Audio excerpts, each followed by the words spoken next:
接下来我们要来关心到的是阿根廷的经济现在断崖求生，所以阿根廷政府现在是抱紧了中国大陆，怎么回事？我们来关心的是中国大陆现在扫货阿根廷，总共是下了10艘船的大豆订单来帮阿根廷续命。除了阿根廷之外，大陆也狂买巴西大豆，美国的农民惨了，现在沦为末日收成，这是来自于美国农民的说法。赶快来关心到的是中国大陆政府的最新动作，在阿根廷政府火线寄出了一个新的命令，他说呢，要把这个针对谷物的关税从26%下降一口气到0关税之后，大陆的买家就开始疯狂的扫货阿根廷的大豆。这个根据了解，已经扫了10到15艘的阿根廷大豆，那么近100万吨，预估在11月就会来装箱送上船送出去了。这是针对阿根廷的这个交易。再来，大陆从8月份开始狂买巴西的大豆，已经高达了1000万吨，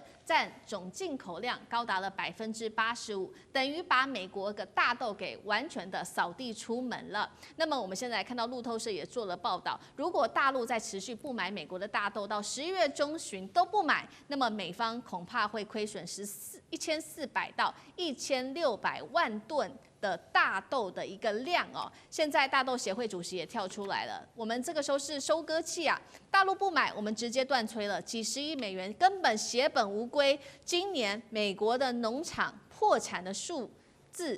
量已经暴增了55%，而且他认为情况接下来只会更糟而已。再来看美国大豆的价格同样惨烈哦，产量创下了新高，但是价格相较2022年的高点已经暴跌了40%，偏偏其他的成本，不管是用具这些道具的成本，也都是持续的维持在高档。来看到美国农民怎么说，这个是阿肯色州的农民，他说这是我一生中最黑暗的一年了。另外一位是这个农产品科技公司 CEO， 他说这不是危机，这是农场末日，他这样形容。那么现在这些大豆总不能烂在田里吧？我们看到这是北达科他州的一间公司开始做了这个临时仓库啊，硬是塞下了多达700万普氏尔的大豆。放在仓库里面，把这个仓库给建起来，因为大豆只能放着，没有人会买了。节目一开始，请教苑老师怎么看？刚刚提到的这个阿根廷的经济陷入在危机当中，右翼的总统这位是米雷伊，他有这个阿根廷川普的称号。上任之后，他直接碰到的就是阿根廷的高通膨问题，高达300%的高通膨。于是他祭出了一系列比较激进的改革，包括务实加深和中国的合作。北京这一次下单10船的大豆，雪中送炭，就能够救回阿根廷经济吗？苑老师怎么看？这个10船的大豆从阿根廷买过来的话呢，并不是说真正能够救阿根廷的经济。不过话说回来了，在这个米雷伊的这个执政的情况下啊，他基本上原来是拍美国马屁了。那个原来这个金砖峰会当中要找阿根廷入关的“一带一路”什么的，他也都不要了，都退出来了啊。拍美国马屁拍了个半天，没有什么具体的效果。但是我必须强调，米雷伊的做法上来讲的话呢，使得阿根廷的经济略有起色了，这是事实。但是真正的重点的话呢，不是阿根廷这个出口10船大豆了上百万吨，这个固然是对他来讲是解决燃眉之急啊。但是呢，我必须要强调，真正的重点是巴西的大豆都卖到中国，这个大豆本身呢，包含了几个重点。第一个的话呢，巴西跟中国的话呢是一个阳谋了，因为这个美国对巴西莫名其妙，明明是这个美国对巴西顺差还得要抽50%的关税，所以巴西跟中国之间私下商量，中国老早就可以把巴西出谋划策，老早就抢到农产品。大家要记住啊，农产品不是一般都想，农产品要经过检验的，农产品要出口不是那么容易的，你要事先做好准备啊。一旦要出口通过检验的话呢，时间就是很长，而且定的这个契约啊，然后呢。第3个部分呢是川普的制度上根本就得不起这些大豆农啊，有50万人要失业，有55%要倒闭，那美国本身来讲经不起这个事情，所以不知道大家注意到没有，就是说在这个斯多哥尔摩谈判的话呢，这个川普之前要求要美国增加买4倍大豆，对啊，就像后来。这个中国本身的回应是一吨都不买，这种情况所产生的一个结果，就是让大家可以了解到，我觉得加拿大那个油菜籽那个油菜籽的出口也是一样的情况，几乎是完全一样的故事。现在话呢，大陆换成澳洲进口。那个大豆的话是巴西跟阿根廷进口。对，那它说明了这个就是贸易战的一部分。我们讲说打蛇要打7寸，那你得罪你的农民，让你的农民把怨气发在你的头上。2026年的11月就要其中选举，那这个发在他头上，这个就是策略的一部分，也算我们为什么叫贸易战？贸易战其实就是这里头。好，就这样。是好，所以我们看到一方面是中国大陆，一方面是南美洲2个关键国家阿根廷跟巴西，这个可以说是一个经济同盟嘛，一起对抗美国，联手会成为经济同盟所谓新支点吗？聂老师怎么看？对，因为川普这个完全就是因为川普那么简单，因为川普的出现让全球呢，你觉得以前呼朋引伴。拉帮结派，整个秩序全变了，所以我们把它称为从川普1.0版，我们也做过很多演讲，叫逆全球化的国际新治理的新秩序。所以国际间要不要自由贸易？当然还是要 free trade， 但是有个人把它打破了这个所谓的这个全球化，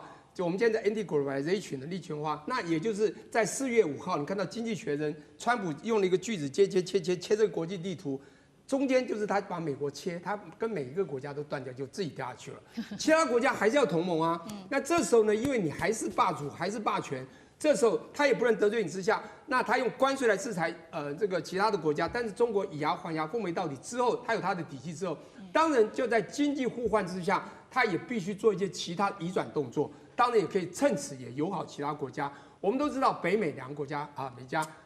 中美有8个国家，南美有12个国家。南美洲这个样子，巴西占了快一半，很大。南边阿根廷这2个都是大国，全球的大豆产量，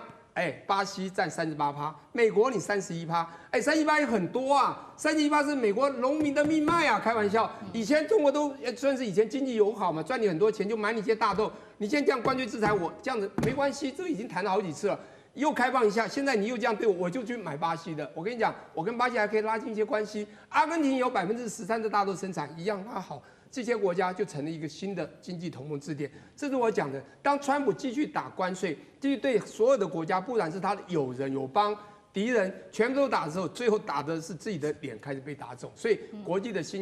这个经济同盟。我觉得这个是一个世界在一个国际的一个新治理的新秩序的一个转换。好，经济秩序在全球重塑。那刚刚说到这个，川普就打自己的脸嘛。现在50万的美国农民恐怕失业，如何影响到接下来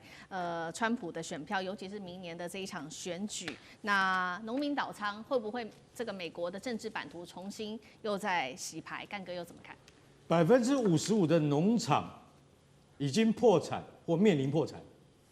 当然，你说破产就没了，是不是倒掉了？不是，他也有别人去接收，啊。但是问题是在这个过程中，很多农场主人都很痛苦，你知道为什么吗？因为你知道今年大豆创新高，收获，价钱创新高啊，没得卖，卖不出去。为什么卖不出去？因为大陆占全球市场60%，他不跟你买，不跟你买就不跟你买，怎么样？我们跟巴西跟阿根廷买，据信啊，巴西的那个大豆跟阿根廷大豆品质不比美国大豆差，啊，在这种情况之下，其实这也算是一种政治嘛，一种外交嘛，对不对？我今天不跟你买，我就跟他们买，我跟你讲，我看你们农民怎么活下去。所以北达科他州这个亚瑟公司，他说现在没办法了，我们只好来这个再建造一些能够储存大豆的这个厂房啊，让这些农民能够渡过难关。可是我可以告诉各位，最晚的时程是多久？什么时候一定要解决这些东西？11月，11月底一定要卖掉，不然就烂掉了，不然这些大豆就完蛋了。今年创新高，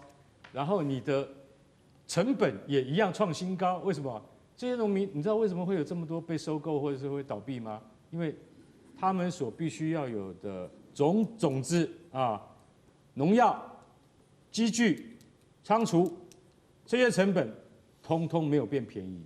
因为关税战的关系。所以农民还是要，